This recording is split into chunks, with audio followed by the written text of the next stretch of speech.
E aí galerinha, mais uma vez, é nóis, hein? Vamos terminar essa matéria com classe, com estilo. Olha só, você que está aí na sua casa, você está tomando um copinho de leite, você está tomando um copinho de café, ó, saca só, isso é importante, hein? Para a gente poder estudar bem. Agora, começando a nossa aula, na verdade, terminando esse conteúdo, né, sobre misturas heterogêneas, né, de separação de misturas, olha o que eu tenho para falar e para encerrar com vocês. Nas misturas heterogêneas, ainda tem uma separação entre um líquido e mais um líquido, onde líquidos que não são miscíveis. Por exemplo, quando eu perguntei para vocês várias vezes, água e óleo se misturam, vocês demoraram um pouquinho para falar assim, se misturam sim, mas é chamado de misturas heterogêneas, onde esses componentes eles não se dissolvem. Ó, até arrepiei aqui agora, lembrando dessa matéria com vocês. Seguinte. Quando eu tenho dois líquidos que não se dissolvem, não são solúveis entre si, a gente chama isso de decantação e acontece de uma forma natural e simples, onde eu não preciso colocar nenhum processo nesse meio aí. Eu não preciso fazer com nenhuma ferramenta para que eles se separem. Eles já se separam por si só. Só que eu uso uma ferramenta para tirar um do outro. Como que eu quero te mostrar isso aqui? Ó? Eles não se dissolvem, eles não são miscíveis, eles não estão dentro um do outro. Então eles já estão separados, ó. Estão todos separados. Ó, água e óleo estão todos separados. O negócio é como que eu vou tirar o óleo daqui e deixar a água? Ou então como que eu vou tirar a água e deixar o óleo? Isso é feito por um funil de decantação. Então o próprio nome da separação aqui é decantação, porque a gravidade e a densidade atuam sozinho nessa separação. Então eu venho aqui, ó, tem uma chavinha aqui que eu viro e aí eu deixo a água cair. Quando estiver acabando, de repente eu fecho a tampinha aqui e fica óleo de um lado e fica água do outro lado em outro recipiente. Isso é feito a separação de misturas entre líquidos e líquidos usando um funil de decantação, porque aconteceu uma decantação. Agora vamos para as misturas homogêneas. As misturas homogêneas, elas precisam de um processo chamado de físico. Ou seja, porque como temos apenas uma fase visual, os componentes estão interagindo, então eu preciso de passar um desses componentes para outro estado físico da matéria. Pensa comigo o seguinte, ó, as misturas homogêneas entre sólidos e sólidos. Você consegue imaginar um sólido com outro sólido fazendo uma mistura homogênea? Provavelmente você não vai ter uma imaginação tão acirrada assim agora, porque você vai olhar para todos os lugares aí do seu quarto e você não vai estar vendo uma mistura entre sólido e sólido. Na verdade, você vê sim, você vê algumas canecas, você vê alguns outros componentes aí que são misturas entre sólidos e sólidos. Agora deixa eu te dar um exemplo visual aqui. Essa aliança aqui, ela tem um aspecto uniforme, então é como se tivesse apenas um único aspecto visual. Parece que é apenas ouro, mas aqui não é apenas ouro, é uma liga metálica. Porque se fosse o ouro puro, o ouro 100%, que é o ouro 24 quilates, essa aliança seria quebradiça. Eu ia bater aqui, ó, e ela ia quebrar, ou então ela ia amassar. Então a ideia é o seguinte, ó. Aqui nós temos um único aspecto visual, mas nós temos ouro e nós temos, por exemplo, cobre. Então, 75% ouro e 25% outros metais. Vamos supor que esses outros metais sejam apenas cobre. Então, temos ouro e cobre numa mistura homogênea. Então, para eu separar o ouro do cobre, eu preciso aquecer essa aliança. Vamos supor que o cobre ele se funde a 2000 graus Celsius. Quando a gente fala fundir, a gente está falando de fusão, né? Fusão é a passagem do estado sólido para o estado líquido. Então o cobre, vamos supor que ele se funde a 2000 graus Celsius e vamos supor que o ouro se funde a 3000 graus Celsius. Então eu vou esquentar essa aliança aqui, ó, a 2000 graus Celsius. Isso aqui está parecendo um isqueiro, né? Era para ser. Está aqui esquentando a aliança aqui, e aí quando tiver 2000 graus Celsius, apenas o cobre vai passar para o estado líquido, e o ouro não, e o ouro continua sólido. Então nós temos aí um processo de separação por purificação, chamado de fusão fracionada. Lembrando que fracionada é uma parte do todo, né? Nós temos aqui um todo, ouro e cobre. Se eu faço apenas a fusão de um dos componentes, eu tenho uma fração. eu tenho uma fração, beleza? Seguinte, ó, os sólidos mais líquidos, nós temos dois tipos. Nós temos a evaporação e nós temos a destilação simples. Agora o seguinte, na evaporação acontece um processo em que a gente perde um dos componentes.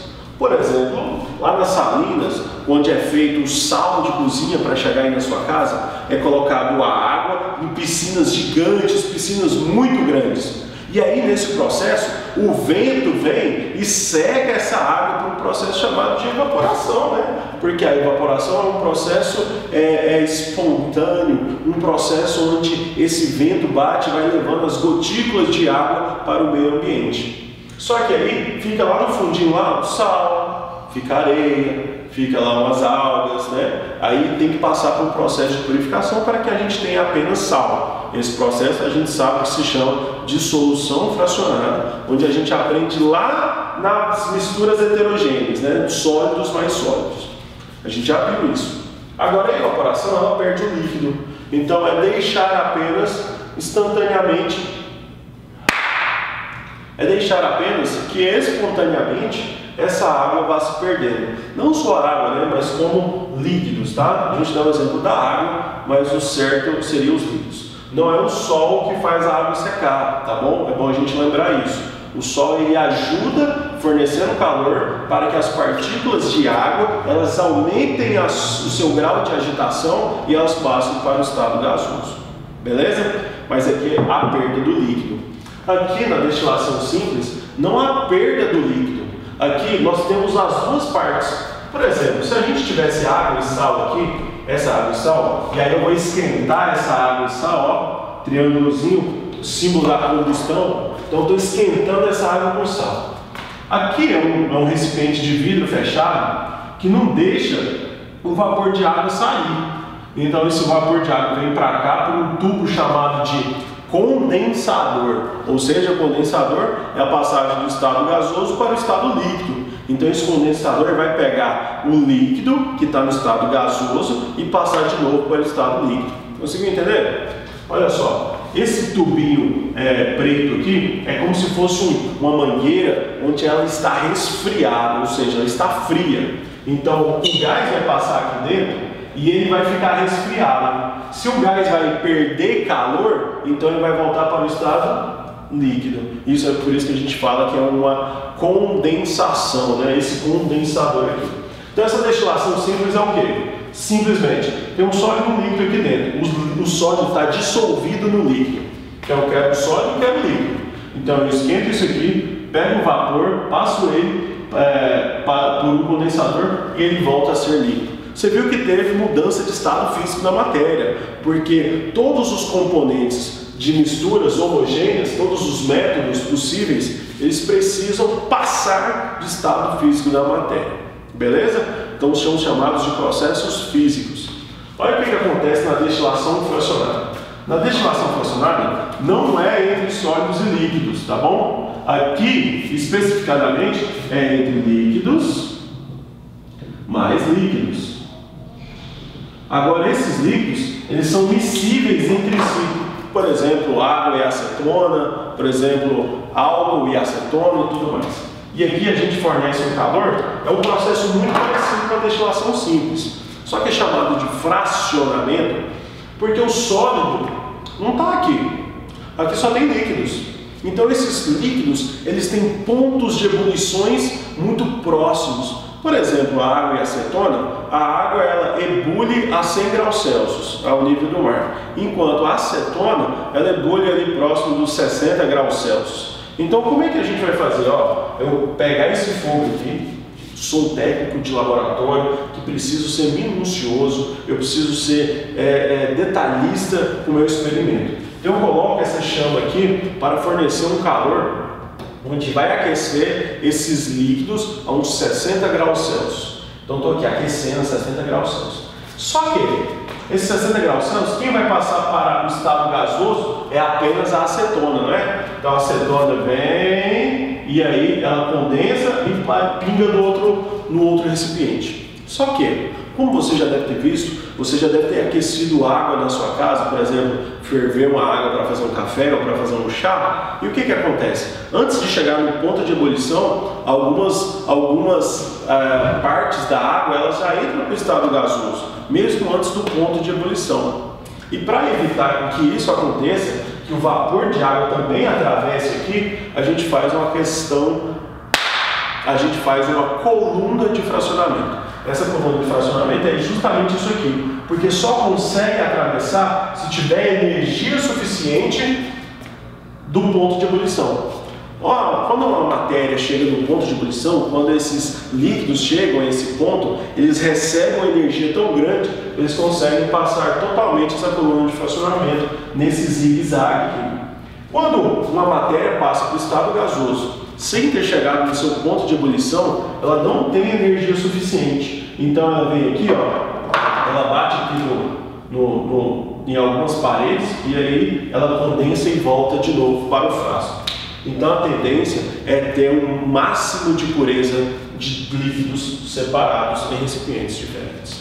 Entendeu, galerinha? No livro de vocês, eu não vi abordando sobre separação entre gases, mais gases, né? Lembrando que todos os gases eles formam misturas homogêneas. Mas a separação entre gases, mais gases, é feita por liquefação fracionada. A liquefação fracionada, lembrando que a liquefação é passar do estado gasoso para o estado líquido. Então, se é fração, é uma parte. Por exemplo, o nosso ar atmosférico aqui, nós temos oxigênio, que é o gás oxigênio, e o gás nitrogênio. Como é que eu faço para fazer essa separação? Se temos dois gases, um deles tem que passar para o estado líquido, né? Normalmente o oxigênio passa antes, a menos 193 graus Celsius. E depois passa-se o nitrogênio, caso a gente queira ter dois líquidos.